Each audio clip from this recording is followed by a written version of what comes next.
నీలవేణి నిజం చెప్తున్నా సరే ఎవ్వరూ వినలేదు, పట్టించుకోలేదు. ఈరోజు పరువు మర్యాద అంటున్నారు. తన చెయ్యి కాలుతున్నప్పుడు తన ప్రాణం పోయినంత పనైంది. కాని మీలో ఎవ్వరి మనసు కరగలేదే.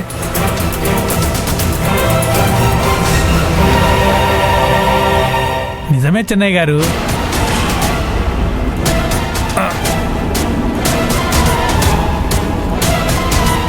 అమ్మగారికి తాగడానికి ఏదైనా తీసుకురావాలి. కుక్టేష్, అయ్యా పాయసం చెయ్యి. మళ్ళీ ఇక్కడ ఓపెనింగ్ చేస్తున్నాం కాబట్టి అందరి నోర్లు తీపి చేద్దాం. కంపు నోర్లు కాస్తైనా ఇంపుగా మారతాయి.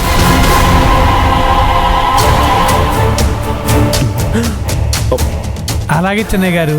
ఎవ్వరూ అడ్డు చెప్పడానికి వీల్లేదు.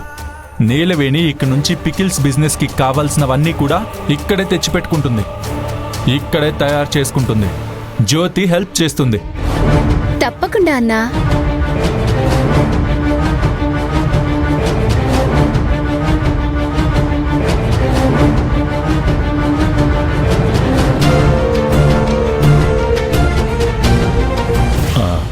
శభాష్ మై సన్.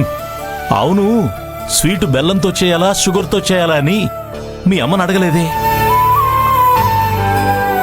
నేను అడిగొస్తాను. వెళ్ళండి. పాపం మేడం గారు ఫీల్ అయినట్టున్నారన్నయ్య. ఎవరైనా ఫీల్ అవుతారు. అరే, నీకు ఫీలింగ్సే లేవనుకున్నానే. వీళ్ల ముందు నన్ను ఫూల్ని చేయాలనుకుంటున్నావా తారక్? లేకపోతే ఏంటి, తన పనేదో తను చేసుకుంటుంటే అబ్జెక్షన్ చెప్తారెందుకు? నువ్వెలాగో ఏ పని చెయ్యవు. కనీసం కష్టపడి పనిచేసే వాళ్ళనైనా ఎంకరేజ్ చేయడం నేర్చుకో.